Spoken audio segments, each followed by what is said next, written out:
ሁላችንም ማወቅ ያለብን ነገር ህፃናትን የምንሰራቸው ነገ ሳይሆን ዛሬ ነው። ዛሬ ያልገነባነው አይምሮ ለነገ ሀገር መሰረት ሊሆን አይችልም። ዛሬ ለልጆቻችን እነዚህ 8 ህጎች ካላስተማርን ነገ እነዚህ እንዲተገብሩት መጠበቅ በፍጹም አይቻልም። እነዚህ ህጎች ሲጀምር ከባድ ይመስላሉ። ሆኖም ግን በየቀኑ ተግባራዊ የምናደርጋቸው ከሆነ ልጆቻችን የሚለምዱት ይሆናሉ። እንደ ኖርማል ትሬንድ ይቆጥሩታል ማለት ነው። ህፃናት ደግሞ ተመሳሳይ የሆነ ነገር ሩቲን የሆነ ነገር ይወዳሉ። በዛ ህግ ውስጥ ማደግ ይችላሉ። ስለዚህ እነዚህ የህይወት ህጎች የትኞቹ ናቸው? አንደኛ ጥፋትን አለመደበቅና ጥፋት ካጠፉ በኋላ ደግሞ ቀጥታ አምኖ ይቅርታ መጠየቅን ማስለመድ። ይህን ስናደርግ ግን መጀመሪያ እኛው ራሳችን ጓደኛ መሆን አለብን። ክሬት ኮኔክሽን ቢፎር ኮሬክሽን ይላል። ያ ማለት እኛ ኮኔክሽን ሳንፈጥር ጓደኛ ሳንሆናቸው ጥፋታቸውን እንዳይደብቁ መጠበቅ የለብንም። ሁልጊዜ ጓደኛ ሆነን ቀርበናቸው ልናዋራቸው ይገባል። እንቀላቸው ግን ሲሳሳቱ ቀጥታ ጥፋታቸውን አምነው ይቅርታ እንዲጠይቁ ማድረግ ይኖርብናል። የሚፈሩን በጣም እኛ የምንቆጣ ከሆነ ግን ጥፋታቸውን ላያምኑ ሊያሻሽሉም አይችሉም። እኛም ማወቅ ያለብን ነገር ጥፋት ወይም ውድቀት የስኬት አንዱ አካል ነው እንጂ ህፃናት ሁልጊዜ ፐርፌክት እንዲሆኑ መጠበቅ የለብንም። ስለዚህ ፐርፌክሽንን ከህፃናት መጠበቅ ፍጹም የዋህነት ነው። ስለዚህ የመጀመሪያው ስቴፕ የሚሆነው ሁሉም ሰው እንደሚሳሳት ማስረዳት፣ ከዛ በመቀጠል ደግሞ ከተሳሳቱ ይህን ጥፋታቸውን እንዲያምኑ ይቅርታም እንዲጠይቁ ማድረግ ይኖርብናል። ሁለተኛው ህግ ማስተማር ያለብን ነገሮች በጩኸት ሳይሆን በቃላትና በመነጋገር መፈታት እንደሚችሉ ማስረዳት። ህፃናት ከ5 ዓመት ከ6 ዓመት ጀምሮ የኢሞሽናል ዴቨሎፕመንታቸው በጣም ጥሩ መሆን አለበት። ያ ማለት ስሜታቸውን ለመቆጣጠር ኢሞሽናል ኢንቴሊጀንስ የምንለው ነገር ከኛ ከወላጆች የሚወርሱት ነገር ነው። ስለዚህ የመጀመሪያው ስቴፕ እኛው ራሳችን ስሜታችንን መቆጣጠር።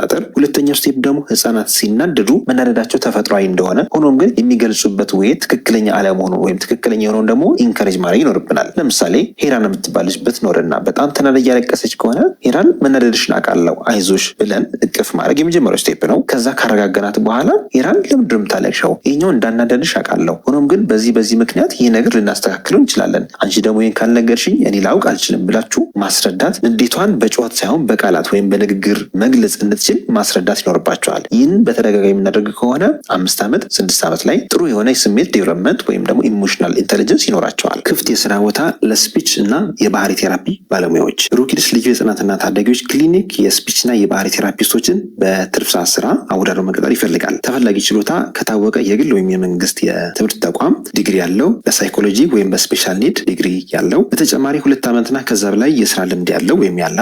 የቅጥር ሁኔታው በኮንትራት ሲሆን አመልካቾች ሙሉ የትምህርት ደረጃቸውንና የስራ ልምዳቸውን የሚያሳውቅ ዶክመንት @ብሩኪድስ ሚል ቴሌግራም ላይ መላክ ትችላላችሁ። ሊንኩን ከታች ኮሜንት ላይ አሰፍርላችኋለሁ። ወይም ቴሌግራም ሄዳችሁ @ብሩኪድስ በሚል አድራሻ መላክ ትችላላችሁ። ሶስተኛው የህይወት ህግ የምናውቃቸውን ሰዎች በፈገግታና በትህትና ማናገር እንዲሁም ሰላም ማለት። ይህ በተለይ ደግሞ ከኛ ከወላጆች የሚለምዱት እኛ ወላጆችም አርአያ ሆነን የምናሳያቸው እንጂ በትዕዛዝ የሚፈጽሙት ነገር አይደለም። ለምሳሌ እኛ ወላጆች እርስ በርስ ያለን ፍቅር ምን ያህል ነው? እናት ለአባት፣ አባት ለእናት፣ ቤት ውስጥ ያለው መከባበብ ምን ያህል ነው? ከዛ በተጨማሪ ደግሞ አባት ለሌላ ሰው ያለው ሰላምታ፣ ትህትና ምን ይመስላል? ያን ነገር ልጆች ይወርሱታል። ስለዚህ የመጀመሪያው ስቴፕ እኛው ራሳችን አርአያ መሆን አለብን። ስለዚህ ሶስተኛው ህጋችን ምንድን ነው? በዋነኝነት በትህትና መነጋገርና ሰዎችን ሰላም ማለት መልመድ ይኖርባቸዋል። ይህን ደግሞ ከኛው የሚወርሱት ነገር ነውና እኛው ራሳችን መግራት ይኖርብናል ማለት ነው። አራተኛው ህግ ደግሞ በጣም ወሳኝ ነው። ህፃናት የሚጫወቱበትን ቦታ እንዲያጸዱ ማድረግ። ልክ ጨዋታቸውን ከጨረሱ በኋላ የጨዋታ ሰዓት አልቆ ለምሳሌ ወደ መኝታ ሰዓት ወይም የቁርስ ሰዓት ወይም ምግብ ሰዓት ከሆነ እነዛ በትንትን ያደረጓቸው መጫወቾች እንዲሰበስቡ ማድረግ። የመጀመሪያው ስቴፕ የሚሆነው እኛው ራሳችን ሰብስበን ማሳየት። ከቀስ ብለው ደግሞ እነሱ ያን እየሰበሰቡ ሪስፖንሲቢሊቲ እንዲለምዱ፣ ነገሮችን ካበላሹ በኋላ ራሳቸው ማስተካከል እንዳለባቸው፣ ማጽዳት እንዳለባቸው ማስረዳት ይኖርብናል። ይህን በተከታታይ ያለ መሰልቸት በማድረግ እነሱም ያን ባህሪ እንዲወስዱት ማድረግ እንችላለን። ይህን ስናደርግ ወደፊትም ላላቸው የህይወት ምዕራፍ የራሳቸው ሪስፖንሲቢሊቲ እንዲወስዱ ይረዳቸዋል። ለምሳሌ በትምህርት ላይ ሊሆን ይችላል፣ በስራ ላይ ሊሆን ይችላል፣ ወይም በማንኛውም የህይወት አክቲቪቲያቸው ላይ ሪስፖንሲቢሊቲ እንዲቀበሉ የራሳቸውን ኃላፊነት እንዲወጡ ያደርጋቸዋል።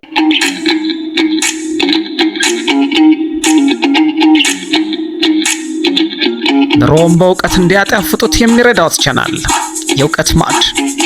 አምስተኛው ህግ ደግሞ የቤት ስራቸውን በራሳቸው እንዲሞክሩና እንዲሰሩ ማድረግ። የቤት ስራ ስንል ከትምህርት የሚሰጣቸውን ስራዎች ሲሆን እነዚህ መጀመሪያ በራሳቸው ሞክረው ካቃታቸው ብቻ ነው ወደ ወላጅ መምጣት ያለባቸው። ይህ ደግሞ ሰልፍ ዲፔንደንስ እንዲኖራቸው፣ ሰልፍ ኮንፊደንስ እንዲኖራቸው፣ በራሳቸው ነገሮችን እንዲጠሩ እንዲሞክሩ ያደርጋቸዋል። እኛም ወላጆች ፎከስ ማድረግ ያለብን ፕሮሰሱ ላይ ነው። ለምሳሌ የቤት ስራ በየቀኑ የሚሰራውን ልጅ ኢንከሬጅ ማድረግ ይኖርብናል። የኤግዛም ሪዛልቱ ላይ ብቻ ፎከስ ማድረግ የለብንም። ስለዚህ ኢንከሬጅ ዘ ፕሮሰስ ኖት ዘ ሪዛልት ይላል። ፕሮሰሱን ወይም ጥረታቸውን በደንብ ኢንከሬጅ ማድረግ፣ ሪዛልቱ ላይ ብቻ ፎከስ አለማድረግ። ስድስተኛው ህግ ደግሞ የኛ ያልሆነ ነገር በፍጹም መውሰድ የለብንም። ይህ ደግሞ ሀቀኝነትን እንዲለምዱት፣ ሌብነትን እንዲጸየፉት፣ በራሳቸው ጥረት ብቻ እንዲኖሩ ያደርጋቸዋል። ስለዚህ የራሳቸው ያልሆነ ነገር መውሰድ የለባቸውም። ይህንን ከኛ የሚወርሱት ከኛ የሚለምዱት ነገር ነው። በተጨማሪ ደግሞ ዘውትር ማስታወስ ያለብን ነገር ነው። ሰባተኛው ፖይንት ወይም ሰባተኛው ህግጋት ደግሞ እናትና አባቶቻችሁን ቤት ውስጥ መርዳት ይኖርባቸዋል። በነገራችን ላይ ይህም ነገራችሁ ሰባተኛው ህግ በትልቅ ጥናት በሃርቫርድ ዩኒቨርሲቲ ትልቅ ጥናት የተደረገበት ሲሆን የቤት ውስጥ ስራ የሚሰሩ ህጻናት ልክ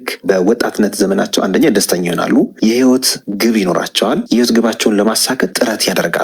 ሁሉም ነገር በቀላሉ እንደማይገኝ ስለሚረዱ ሁሉንም በጥረታቸው ማሳካት ይችላሉ ማለት ነው። ስለዚህ የቤት ውስጥ ስራዎችን ማስለመድ ይኖርብናል። ሁሉን ነገር ለራሳቸው እየሰራን እነሱን ስራ ፈት ማድረግ የለብንም ወይም ደካ ማድረግ የለብንም። እያንዳንዱን ተግባር ከቀላሉ ልብስ ማጠብ ሊሆን ይችላል፣ ሳህን ማጠብ ሊሆን ይችላል፣ መወልወል ሊሆን ይችላል። እንደዚህ መሳሰሉትን ኃላፊነቶች በቤት ውስጥ እየሰጠን አይምሯቸው ማንቃት፣ የሚያስፈልጋቸውን ለማግኘት የተወሰነ ያህል ጥረት ማድረግ እንዳለባቸው ማሳየት ይኖርብናል። ይህ አንደኛ ሪስፖንሲቢሊቲ ያስተምራቸዋል፣ ሁለተኛ ኮሚትመንት ያስተምራቸዋል፣ ሶስተኛው በራሳቸው እንዲተማመኑና በራሳቸው ካፔብል ሆነው ወይም ብቃት ኑሯቸው እንዲፈጽሙ ይረዳቸዋል። አራተኛ አይምሯቸውን ንቁና የኤክዚኪዩቲቭ ፈንክሽናቸው ወይም የአይምሮ የማሰብ የማሰላሰል ኦርጋናይዝ የማድረግ ብቃቱን እንዲጨምር በጣም ይረዳል። በተጨማሪ ደግሞ ቲም ወርክ ያስለምዳቸዋል። ቤት ውስጥ በቲም ነገሮች የሚሰሩ ከሆነ መተጋገዝን ይለምዳሉ። ወደፊትም ባደጉበት ወይም በሚሰሩበት ወቅት በሙሉ የቲም ወርክን እንደ አንድ የህይወታቸው አካል አድርገው እንዲቆጥሩት ይረዳቸዋል። ስምንተኛውና ብዙዎቻችን ሚስ የምናደርገው ነገር ደግሞ የፈለጉትን ወይም የጠየቁት ነገር ወዲያው መግዛት የለብንም። እያንዳንዱ መጮቻ ወዲያው የምንገዛላቸው ከሆነ ወዲያው እንደጠየቁ ወዲያው የሚደረግላቸው ከሆነ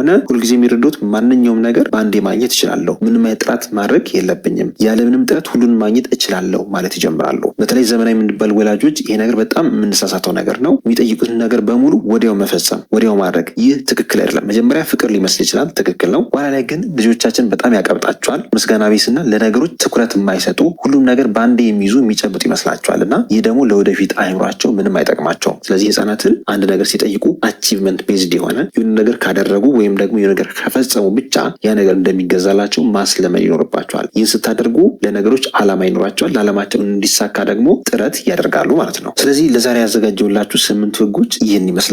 ምናልባት ለእናንተም የሰራ 9ኛም 10ኛም ህግም ካለ ሀሳብ አስተያየት ካላችሁ ከታች ኮሜንት ላይ አስፍሩልን። ብዙ ልጆች እንደምትማሩበት ተስፋ አድርጋለሁ። እንደዚህ መረጃ እንዲደርሳችሁ ከፈለጋችሁ ሰብስክራይብ በማድረግ የደወል ምልክት በመጫን ቤተሰብ እንድትሆኑ ተጋብዛችኋል። ዶክተር ፋሲል ነኝ፣ የህጻናት ስፔሻሊስት ሐኪም ከብሩክ ኪድስ ልዩ የህጻናትና ታዳጊዎች ክሊኒክ። መልካም ጊዜ።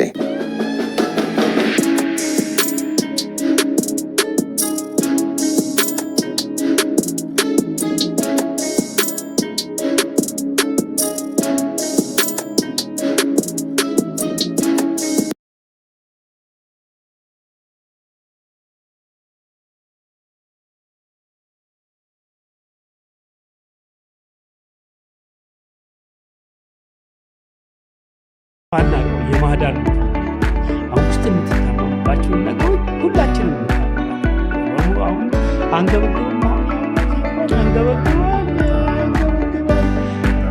ያ ረመት ነው እና እሱ ግን ስ እግዚአብሔር ባህሪ እግዚአብሔር ማን ይባል አውቃለሁ በቃል አይገለጽም። ግን እንደው እንዴት ልንገልጸው እንችላለን? አምላካችን ማን የሚባል ብዙ ሰዎች እኔ ሰው በህይወት ውስጥ እግዚአብሔር አሁን አንዳንድ ሰው በጸሎት እግዚአብሔር እኔ እግዚአብሔር እንዴት ነው አንተ ሳትተው እንዴት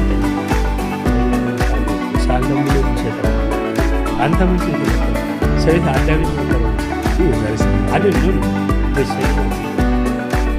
ሰኞ አንዳማቸው አርብ ነው ፍራይ